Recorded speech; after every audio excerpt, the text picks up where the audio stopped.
Bueno, muy buenos días, bienvenidos a este comentario para la liturgia de la palabra de este día, con la bendición del Señor para ustedes y cada una de sus familias. Hoy estamos celebrando litúrgicamente eh, la fiesta de San Joaquín y Santa Ana, los padres de la Santísima Virgen María. Bien interesante esta fiesta que para nosotros recuerda también la fiesta de los abuelos, la fiesta de los que podríamos también bien llamar dentro de nuestra tradición cristiana, más aún las que ya tenemos unos añitos, nuestros padres en la fe, ¿no? Nuestros padres en la fe fueron nuestros abuelos, bisabuelos, fueron aquellos que con convicción y a veces con supremamente fuertes y a veces con unos esquemas rígidos en muchos momentos, nos transmitieron la solidez de la fe, una fe que se transmite con el ejemplo, con la vida, y creo que es lo que hoy vamos a tratar de reflexionar un poco, ¿no? Y se nos presentan pues las lecturas de el libro del Éxodo y esta parábola del trigo y la cizaña. Pero hoy vamos a estar en esa clave de pensar en un modo muy, pero muy agradecido a nuestros padres, a los que ya no están en medio de nosotros, pero a quienes debemos también esa siembra de la semilla de la fe, a nuestros abuelos. Todos seguramente tendremos recuerdos de algunos de ellos, los que tuvimos el gran privilegio de tenerlos, ¿no?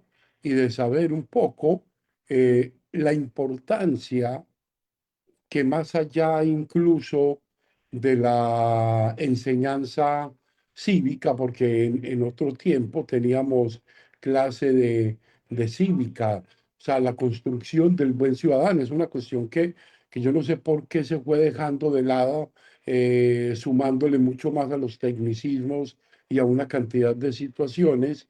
Y para nuestros padres y abuelos, el soporte, la piedra angular, la base fundamental desde donde podíamos construir nuestra vida de una manera significativa y socialmente empeñada también y con gran labor, era desde la fe, desde los valores de la fe. Creo que esto nos deja a nosotros un gran reto y un reconocimiento también hoy de entre los abuelos, que aunque casi que en una línea muy general, suelen ser a veces muy alcahuetas y muy dejar pasar las cosas. Eh, Nuestros abuelos son para nosotros, en muchos casos, lo digo porque lo he presenciado en este ministerio, en muchos casos los abuelos son esa piedra angular en la que los nietos también construyen la fe del testimonio de ellos, ¿no? Entonces, una gran bendición y un agradecimiento grande para todos, pues nuestros abuelos, ¿no? Vamos a entrarnos entonces a las lecturas de este día.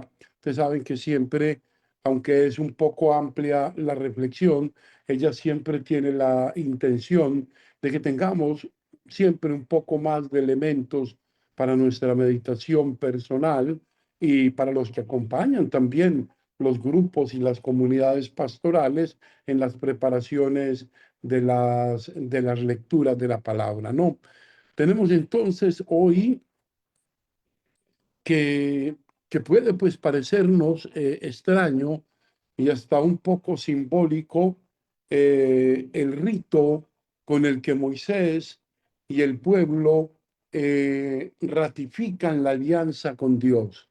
O sea, sellar un pacto con sangre era un ritual bastante repetido en la época, debemos decirlo. O sea, la sangre, esto es muy importante para no relacionarla con otro tipo de pronto de concepciones.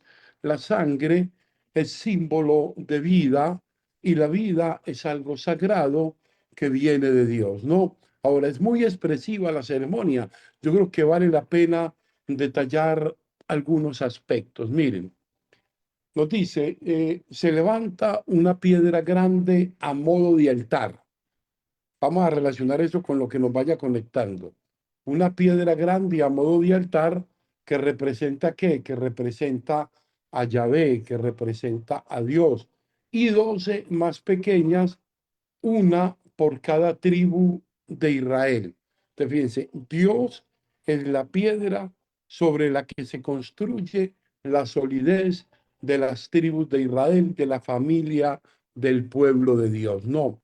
Ahora bien, se sacrifican unos animales, o sea, con la ayuda de unos jóvenes bastante, con unas muy buenas condiciones físicas, se sacrifican estos animales y la sangre se guarda en unos recipientes. Moisés proclama, tengámoslo presente, el texto de la alianza que el pueblo va a hacer con Dios y todos contestan, haremos todo lo que dice el Señor. Esta respuesta es la adhesión libre y voluntaria del pueblo a la ley del Señor.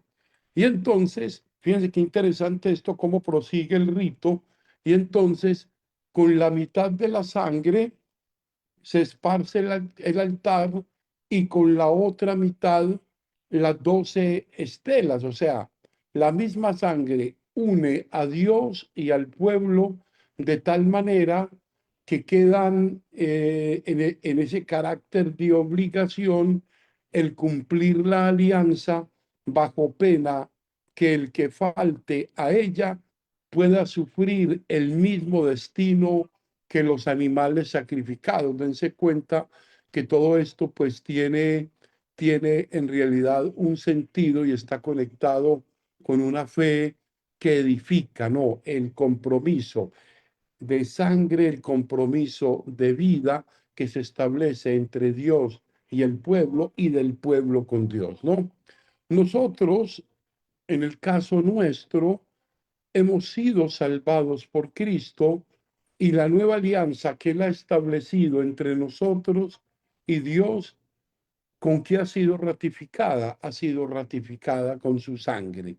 O sea, la frase de Moisés en el Sinaí y la que Jesús nos dice en la última cena, piense que se van relacionando, cuando nos encarga que celebremos la Eucaristía como memorial de su muerte, tengamos presente que son casi idénticas. Vamos a mirarla porque me parece que estos elementos nos van dando como una comprensión del entorno del rito de la celebración de la Eucaristía y ese nexo que tiene en ese sello de la alianza de Moisés con Dios y el pueblo. Listo.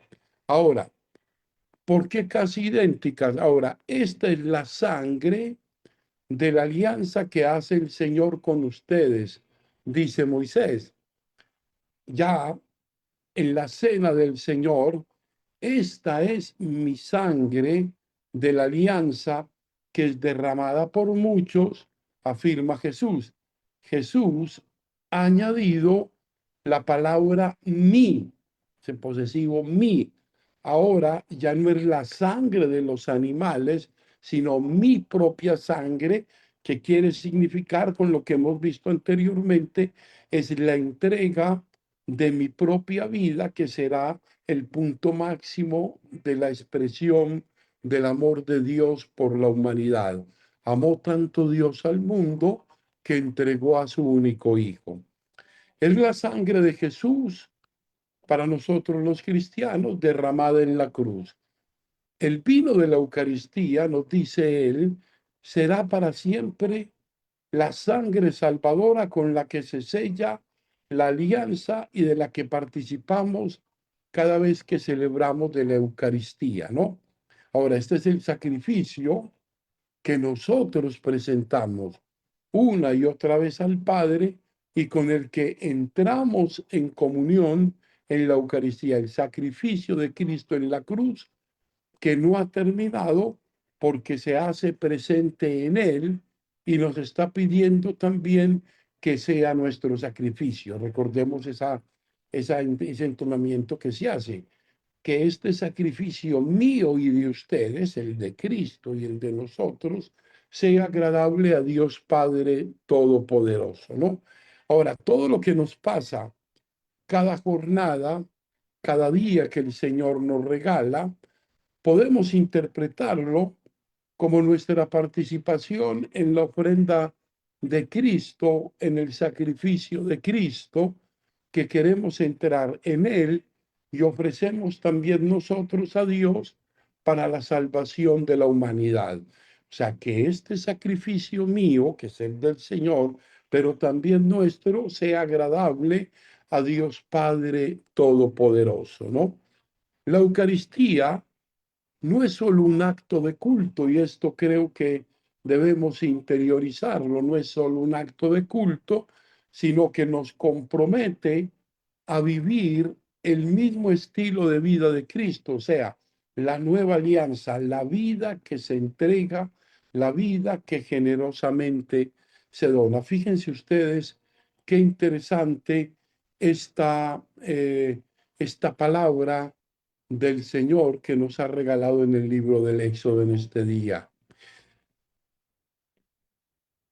Ahora, el Evangelio del día de hoy, otra parábola, esta vez pues tomada del campo y relacionada también con la semilla, el trigo que crece mezclado con la cizaña. Creo que esta es una de las imágenes más esclarecedoras de la gradualidad de lo que podemos entender de la conversión humana, ¿no?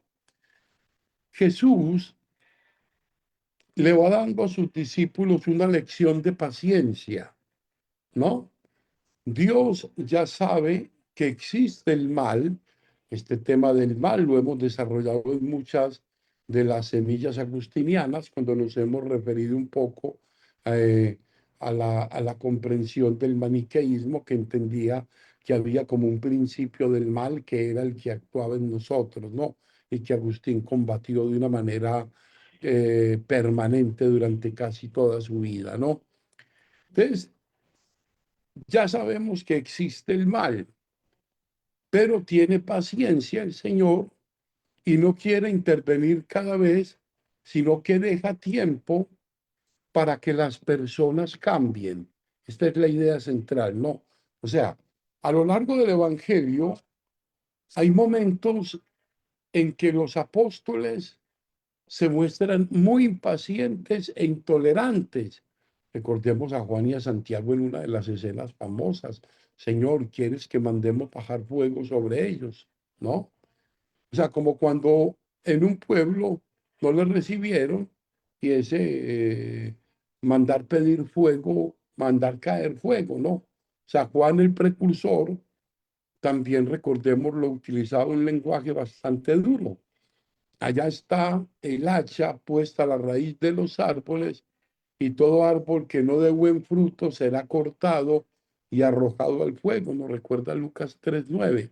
Pero Jesús, en esa muestra que hace del Padre, mostró paciencia con los pecadores y contó la parábola de la higuera, a la que el dueño, antes de darla definitivamente por estéril, le concedió un tiempo para ver si daba fruto. La paciencia, el tiempo de espera, la gradualidad, estos serían conceptos muy interesantes para que los reflexionáramos, ¿no?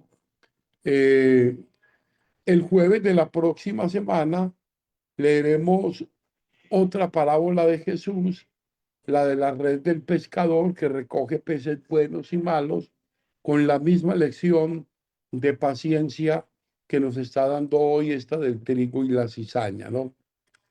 En este mundo, en este que nos toca, en este 2025, también en la iglesia y dentro de cada uno de nosotros, conviven de momento el bien y el mal. O sea, conviene que lo recordemos y que no nos pongamos extremadamente nerviosos. Sabemos que existen en nosotros esa tensión que hay entre el bien y el mal. Jesús nos dice que hay quien siembra cizaña en su campo. Esto es muy diciente. O sea, más adelante lo leeremos el martes de la próxima semana. él mismo nos explicará la parábola. Él habla de un enemigo que actúa en la noche. O sea, no hay que extrañarse que existan fuerzas opuestas al reino opuesto, al reino propuesto por el Señor. Hay que tener paciencia y serán poco más tolerantes, no ser demasiado precipitados en nuestros juicios, ni dejarnos llevar de un excesivo celo, queriendo arrancar a toda costa la cizaña. O sea, si Dios tiene paciencia y concede a todos un margen de rehabilitación, ¿quiénes somos para desesperar de nadie y para tomar medidas drásticas con un corazón sin misericordia? O sea, ¿cómo no tener paciencia cuando de alguna manera hemos podido experimentar en nosotros mismos la paciencia, el amor, la tolerancia, la misericordia de Dios con nosotros? Sí, pero hay que reconocer que también hay el escándalo y el mal que pueden hacer los malos en la comunidad. O sea, no es que Jesús nos invite a no luchar contra el mal o que no nos advierta que hemos de saber discernir lo que es el trigo y la cizaña, lo que son las ovejas de los lobos, sino que nos avisa que no seamos impacientes, esto es muy importante, que no condenemos ni dejemos ni ni tomemos la justicia por nuestra propia mano. Eso es lo que dejemos serlo a Dios para su tiempo, ¿no? Y por tanto no nos ponemos en una actitud de queja continua, buscando una comunidad perfecta, elitista, o como los fariseos que se creían los perfectos y juzgaban a los demás, ¿no? O sea, Dios no es ciego, o sea, ve el mal, ve a los malos, pero tiene paciencia, todo tiene su tiempo. Dios sabe que hay una disminución de bien según la comprensión agustiniana. No existe un principio del mal, sino que a fuerza de nuestras malas decisiones tenemos una disminución del bien, o sea, de ese bien supremo de ser imagen y semejanza de Dios, ¿no? Jesús come con los pecadores y publicanos y consigue a veces la conversión, ¿no? El reino ya está actuando, aunque no lo parezca, y conviva de momento en situaciones de mal que a veces nos hacen daño a nosotros y al mundo entero. La iglesia no es la comunidad de perfectos. El Papa Francisco ponía la iglesia también como un hospital lleno de enfermos, de heridos, en el que todos hacemos parte y en la que todos recibimos la medicina celestial del médico, o sea, de nuestro Señor Jesucristo, quien a través de los sacramentos pues nos acompaña.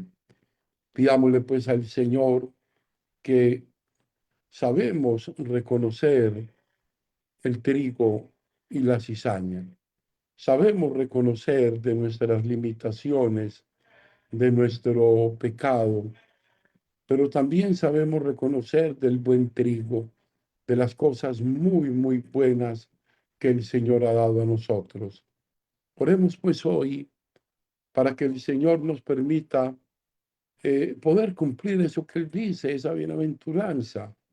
Bienaventurados los limpios de corazón, porque ellos verán a Dios, ¿no? Eh, Oremos también hoy y unámonos en una voz agradecida al Padre por la vida de los abuelos, de los que en la fe nos han acompañado y de aquellos que siguen acompañándolos y que por la intercesión de San Joaquín y Santa Ana, pues nos permita crecer en la fe, en la esperanza y en el amor. Gloria al Padre, gloria al Hijo y gloria al Espíritu Santo, como era en el principio, ahora y siempre, por los siglos de los siglos. Amén.